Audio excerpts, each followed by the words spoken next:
Alright, so I started out trying my sodium attack there, and then what standard, nothing there. Going typical so far. Okay, also going typical so far. My plan was to move the bishop to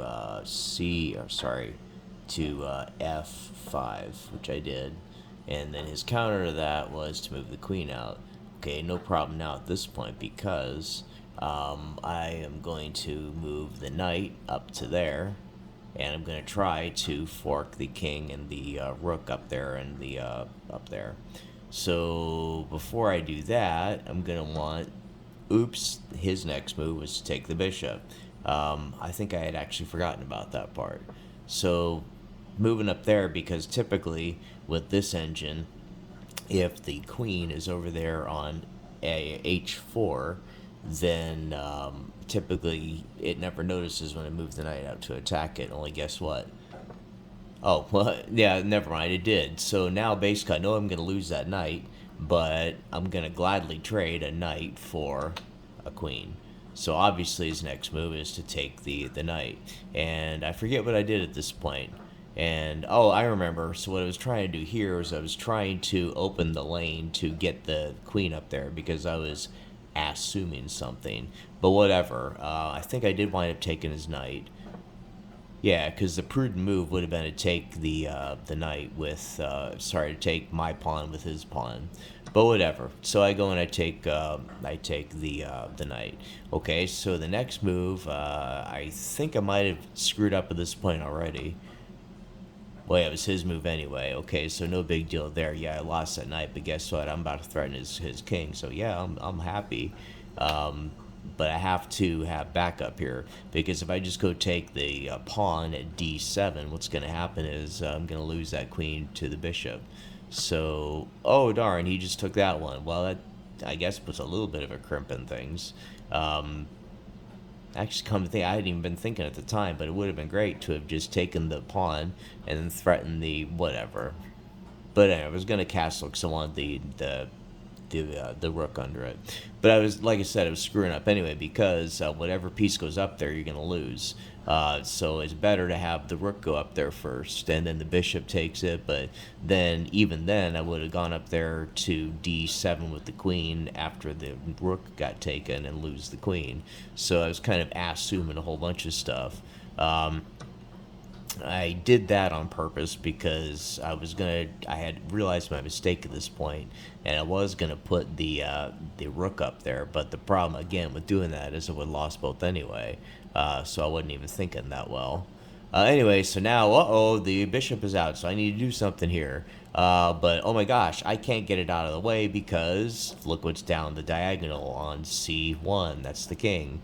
So basically, what do I do? Well, I could have just gone and taken him, but then the rook would have taken the queen. So at least like this, I can. But it's a rook anyway, my rook. So anyway, okay, there's nothing I can do. I can't get out of the way, and I think it's called the skewer, that move. Okay, there we go. Now there he goes. So he just traded a bishop for a queen. So yeah, good trade. All right. So anyway, and then that one there wasn't that big of a deal because I know I can counter with that. Um, and darn thing keeps moving. So anyway, he's not going to go take that pawn because if he does, I'll just take him with the king.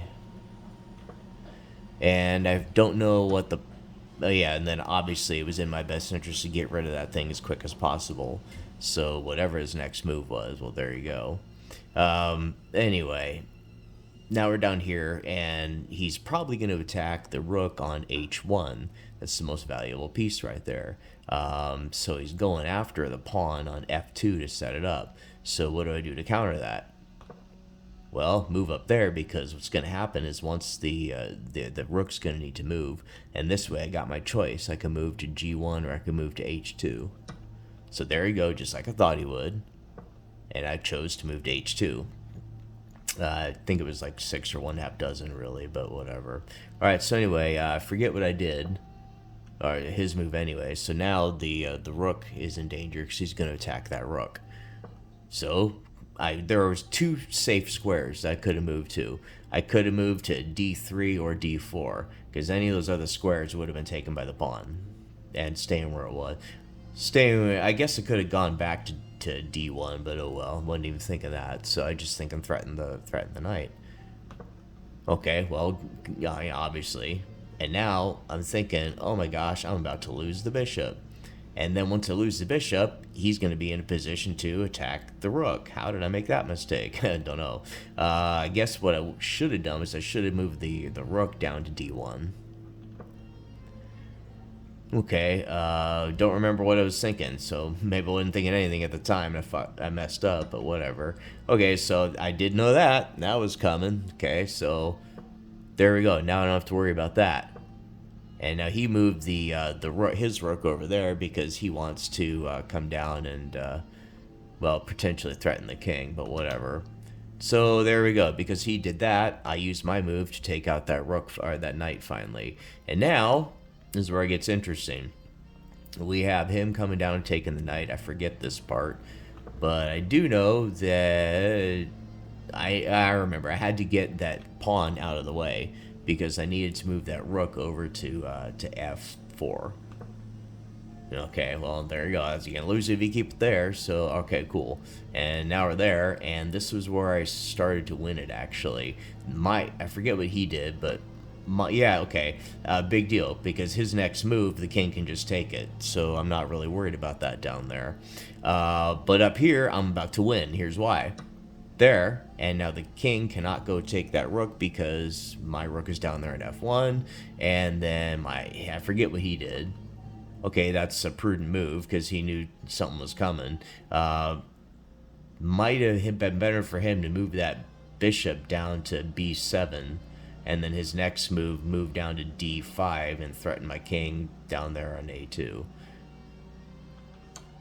Okay, check. Now he's got to respond to that. The only thing he can do is to move down and threaten the rook.